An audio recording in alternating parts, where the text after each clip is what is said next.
rides only.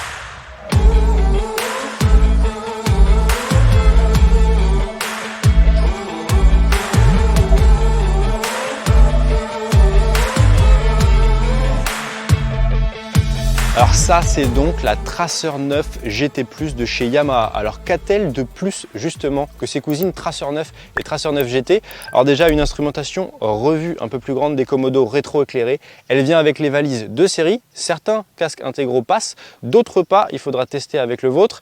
Et puis tout un tas de petites choses GT. Alors dans cet essai, on va se focaliser sur la partie GT. Grand tourisme, voir si cette moto répond vraiment à son appellation. Et pour ça, j'ai Quentin derrière la caméra qui va vous donner son avis en tant que passager. Mais là, on va aller faire une grande boucle, un peu d'autoroute, un peu de réseau secondaire et on revient ici pour vous débriefer tout ça. Allez, on y va. Courte redécouverte, vraiment courte, juste 2-3 minutes maximum avant de passer sur la partie du haut. Hop, contacteur à clé toujours. Hop, on est pas mal installé. J'ai mis la selle en position haute, ce que je préfère. Et puis je suis assez grand, 1m83.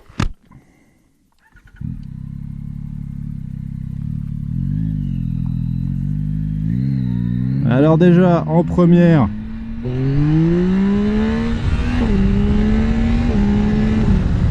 et ben ça lève directement.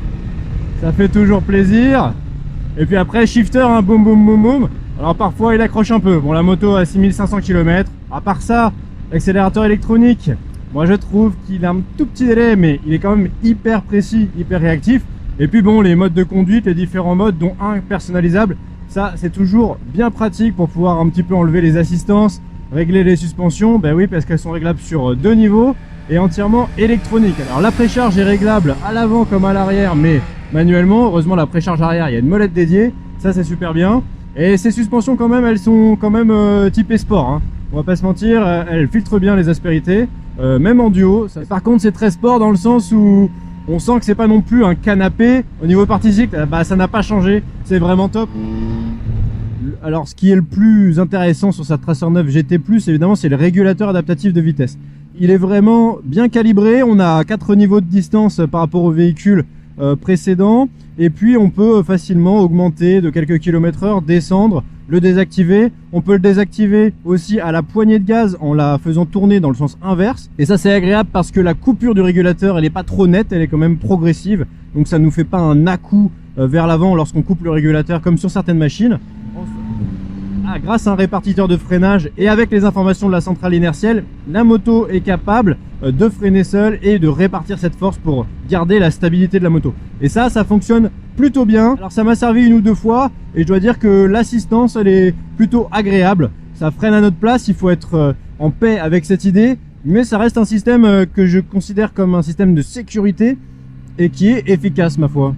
Toutefois sur le freinage normal, je trouve que levier, on a un feeling qui n'est pas incroyable. Il y a de la puissance et il y a de l'efficacité, ça c'est indéniable. Mais j'aurais aimé vraiment plus d'attaque, plus de mordant à l'attaque, surtout qu'on a un système double disque à l'avant. Et puis le frein arrière, il faut dire aussi qu'il est vraiment effacé. Je le trouve effacé et je trouve sa course au niveau du pied trop longue. Bon voilà, question aussi de préférence. Bon, en somme, ce 3 cylindres, c'est quand même un super moteur, super péchu, attachant. Mais peut-être attachant d'une certaine manière. Enfin pour moi en tout cas j'ai trouvé la sonorité à certains régimes notamment autoroutiers un petit peu pénible. On est entre au légal vraiment compteur, on est à 5000 tours. Ouais, j'ai trouvé ça un petit peu bourdonnant, un petit peu gênant à certains moments. Bon, chacun se fera son avis. Alors niveau protection c'est vraiment top, on a une bulle réglable, hop on la remonte et ça sur autoroute on a vraiment moins de remous sur le casque. Elle est efficace, ça je dois dire que c'est bien. Les pare-mains aussi c'est bien, on est relativement protégé. Au niveau des genoux, au niveau des jambes, bon, c'est pas comme un flat twin où on a vraiment le moteur qui nous protège, mais c'est quand même efficace. Et puis au niveau confort, la selle conducteur elle est pas très épaisse, mais elle offre un confort étonnant justement pour son épaisseur.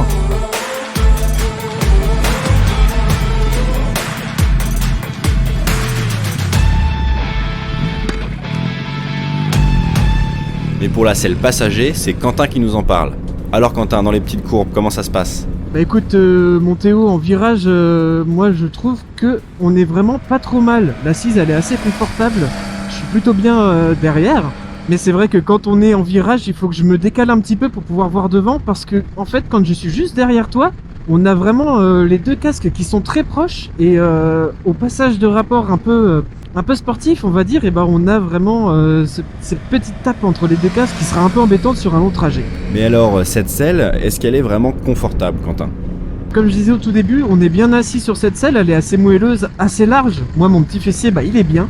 Mais le défaut, bah, c'est qu'on va avoir tendance à tirer sur les bras au niveau des poignets passagers qui sont trop rapprochés pour moi, pour le passager. Et donc du coup dans les freinages un peu appuyés, il faut que je tire sur mon bras pour essayer d'équilibrer. Et donc je dois mettre mon autre main autour de ma taille pour pouvoir dans les accélérations me maintenir.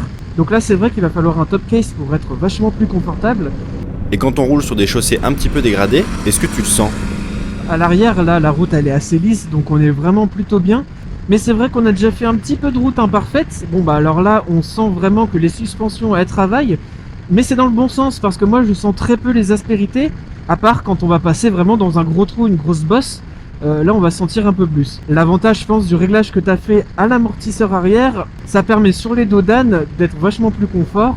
Et moi en tant que passager, je suis vraiment bien. Bon bah en tout cas c'était vachement cool là ce petit tour derrière toi mon Théo. Et comme j'ai pas l'habitude moi de parler dans le casque sur les essais moto, et bah c'est moi qui vais lancer ta voix off. Alors Théo, c'est parti.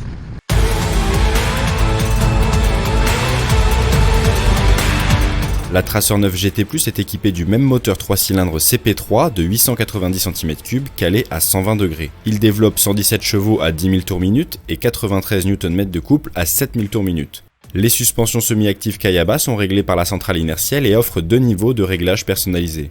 La fourche inversée offre 130 mm de débattement à l'avant et le mono-amortisseur arrière offre 137 mm de débattement. Le freinage est assuré à l'avant par 2 disques de 298 mm et à l'arrière par un disque de 267 mm. Ils sont pincés par des étriers Yamaha. Le système de freinage unifié peut être actionné automatiquement par la moto grâce au radar qui sert aussi au régulateur de vitesse adaptatif.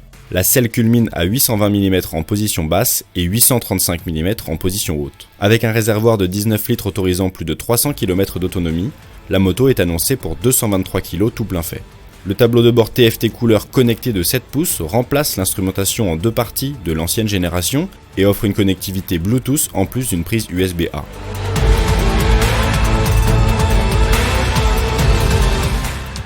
Bon alors nous sommes bien de retour de notre grande boucle avec Quentin. Comme il vous l'a dit, il aura besoin d'un top case pour le dos. Alors là, ça ne vient pas de série, il faudra rajouter pour le top case 30 litres 209 € ou alors celui de 50 litres 299 €. Question consommation, alors c'est annoncé à 5 litres. Nous on a plutôt été aux alentours des 5,8 litres, bon, ce qui reste raisonnable, mais voilà, il y a une petite différence entre ce qu'indique le constructeur et ce qu'indique la consommation réelle. En tout cas, elle est fidèle au tableau de bord, vous pouvez vous y fier, ça c'est toujours un plus parce que parfois il y a des petits écarts, celui-là est plutôt fiable. Alors il y a quand même des petites choses dont je voulais vous parler, parce que quand on parle GT, on parle aussi praticité. Alors très pratique, cette béquille centrale qui me permet aujourd'hui d'être à la place passager. Bon, on voit que là, hein, même pour moi avec mon 44, la position des repose-pieds, elle est pas idéal avec les valises, je peux pas reculer suffisamment mon pied pour avoir bien de l'appui lors des freinages.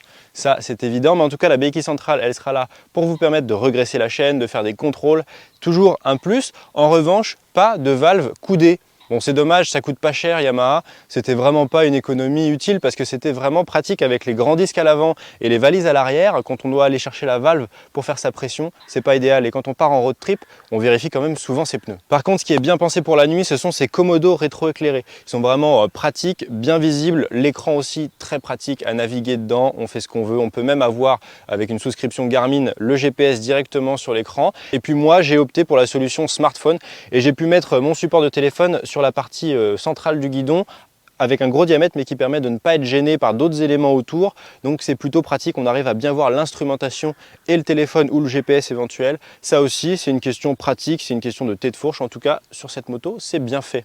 En revanche, pour la nuit, j'ai eu des petites difficultés à régler mes feux.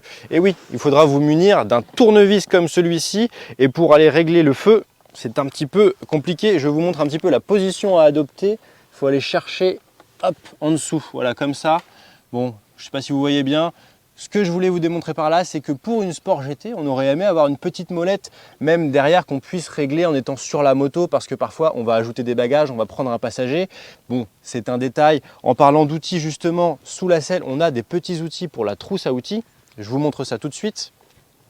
Hop, ça c'est pratique, le contacteur à clé permet quand même d'enlever la selle passager facilement. Bon. Maigre butin sur cette trousse à outils. Vous me direz, sur les motos récentes, on peut bien moins démonter entre guillemets que sur les motos d'il y a 30 ou 40 ans. C'est en partie vrai, mais bon, quand même, bon, un vague tournevis, une clé Allen. On n'ira pas très loin si vous voulez prendre quand même un kit de mèche, etc. Il faudra penser à avoir ça en plus. Par contre, il y a toujours un petit emplacement sous la selle et vous pouvez mettre éventuellement justement un petit kit de mèche, des petites choses là sous la selle, ça pourra passer.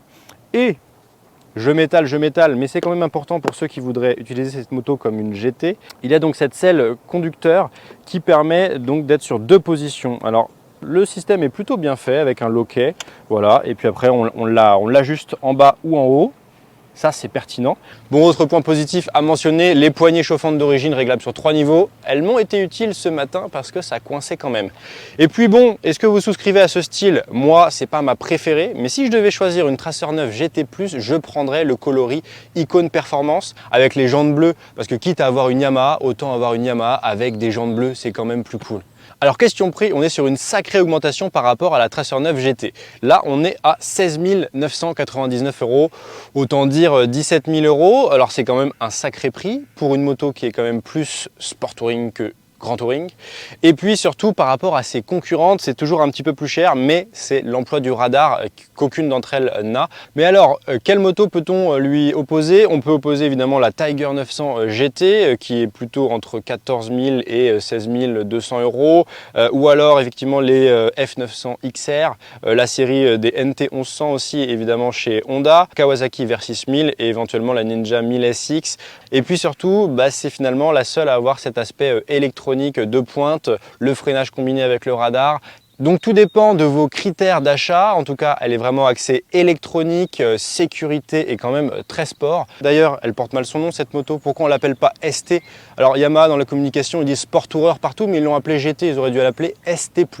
Voilà, c'est ça un peu ma conclusion parce que cette moto, elle est quand même bien sport. En tout cas, si vous avez la moindre question, n'hésitez pas à la poser en commentaire. On vous répondra avec plaisir. Et puis abonnez-vous pour nous suivre sur nos prochains essais. Et puis moi, bon, je vais quand même aller rouler un petit peu parce que je la rends demain. Et je sais pas si je suis triste, mais j'ai envie d'en profiter. Ciao!